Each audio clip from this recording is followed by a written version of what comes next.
weirdo. Zoom out. No. Okay, Hey.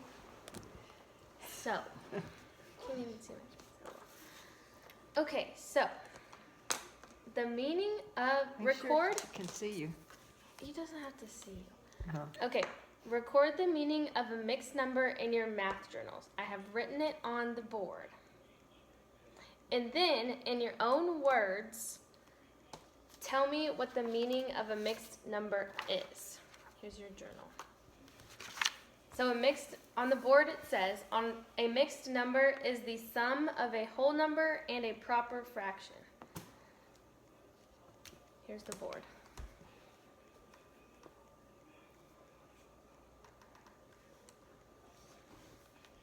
This is the definition. A mixed number Definition. is the sum of a whole number and a proper fraction. So what do you want to know? What the definition is in your own words. Okay. In my own words, I gotta write it down. Okay, just pretend like you did. So, You can't say that. a mixed number, in my words, is a whole number and a fraction. Mixed numbers have two parts. Can you fix that?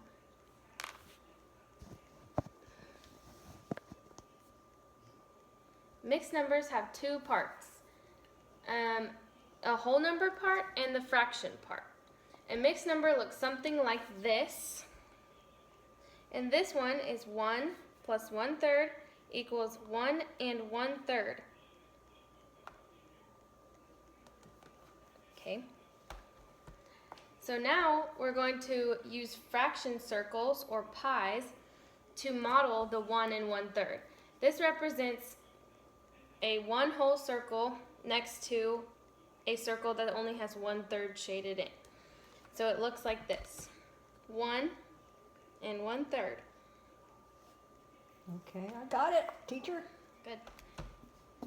Is the whole amount greater or less than 1? Greater. Good job. Okay, so Oops. many students mistake circle representations with adding them together as a whole.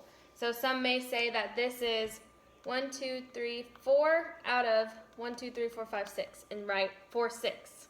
And that's not right. So we want to make sure that we know that this is 1 and 1 of part of a third.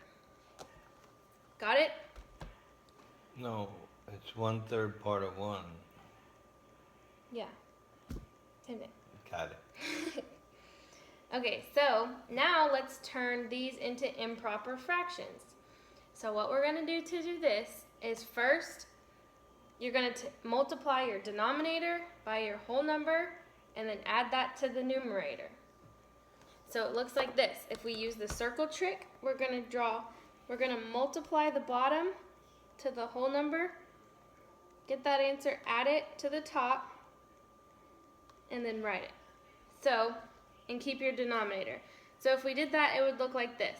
4 times 5 equals 20, and then you do 20 plus 1 is 21, and you would keep the denominator, and so you would write 21 over 4.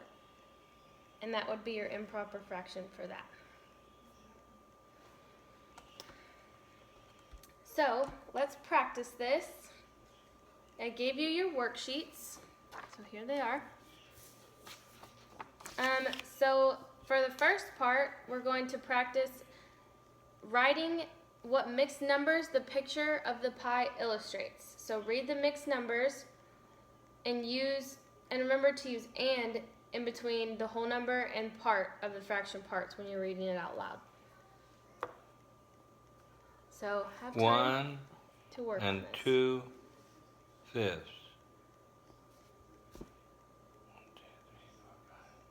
Right. Good job. Okay, so 10 minutes later, we worked through this. Good job. Oh, I wasn't supposed to write it down. No, you're fine. We're supposed to work through the whole entire worksheet. All of it. Okay. So, 10 minutes later, we worked through all that. So while I'm walking around, I'll be checking y'all's progress, making sure they're right. If you got one wrong, maybe be like, hey, Patsy, let's check that one and see if we got that one right. Let's try it again. 1, 2, and 4. Over 6. Good job. That's really good. You're doing great.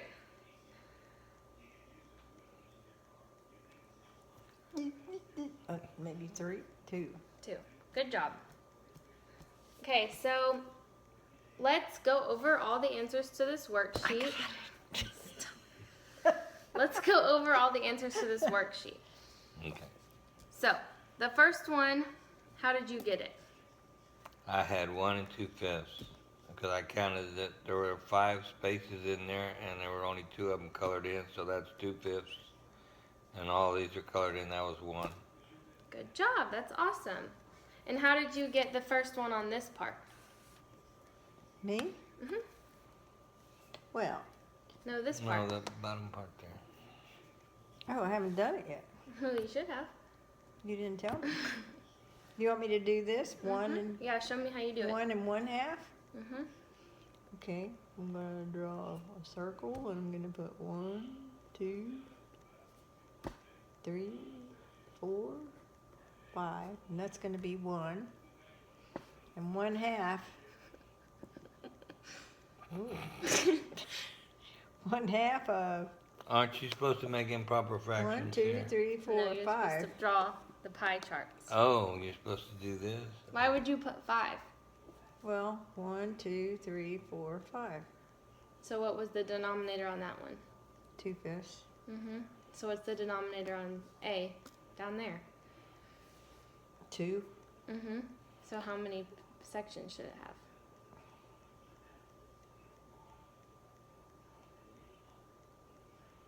Maybe 4. Maybe 2. What? Oh, you mean this should have just 2 parts? Mhm. Yeah, you want to split it in half? Yep. Because that would be a half, right? Right. So the first one should only have 2 too. Color it in. Well, this is 1. The whole thing is 1. Right?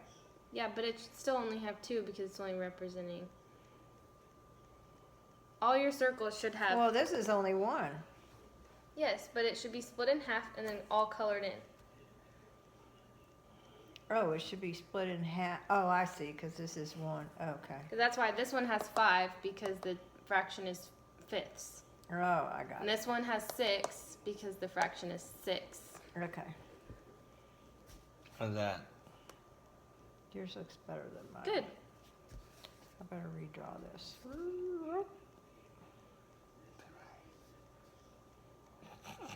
Okay. So, Well, this That is was a good 1. example. This is 1, and then it's got 1, 2, 3, 4, 5. yeah. And then the fraction has fifths. Well, this is the fraction over here. So why, if I wanted to make this, Well, it's all they're all like that. This one has 6, this one has 6. These ones both have 3.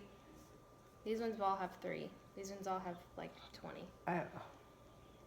well, if this one says 1, why can't I make it like that? Because it has to represent the same as the fraction one. They all have to be the same pie charts. I'm gonna pause it. Okay, so this was a good example of why we need to pay attention to what the pie charts need to be, how many sections they should have.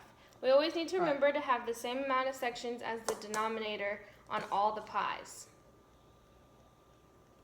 Make sense? The denominator is, 2. So there should be 2 sections. well, okay, the bottom half. Yes. Well, you should say the bottom half. Keep it simple. The Teacher? bottom of the fraction. They're 4th Right. graders. They know. Right.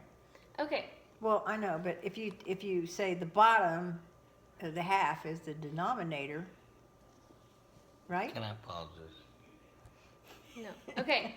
So, whenever y'all go home tonight, order a pizza, and while you're eating it, I want you to count how many you have to begin with, and then after you eat it, count how many has been eaten. So, for example, if you ordered 2 small pizzas and they have 8 sections, and your family ate one whole pizza and then 2 slices from the next pizza. How much pizza did y'all eat? 1 and 2/8. 1 and 2/8. Good job. So make sure that y'all are understanding this and that you remember them, because tomorrow we're going to learn how to add them together. Ooh. Enjoy your pizza for dinner.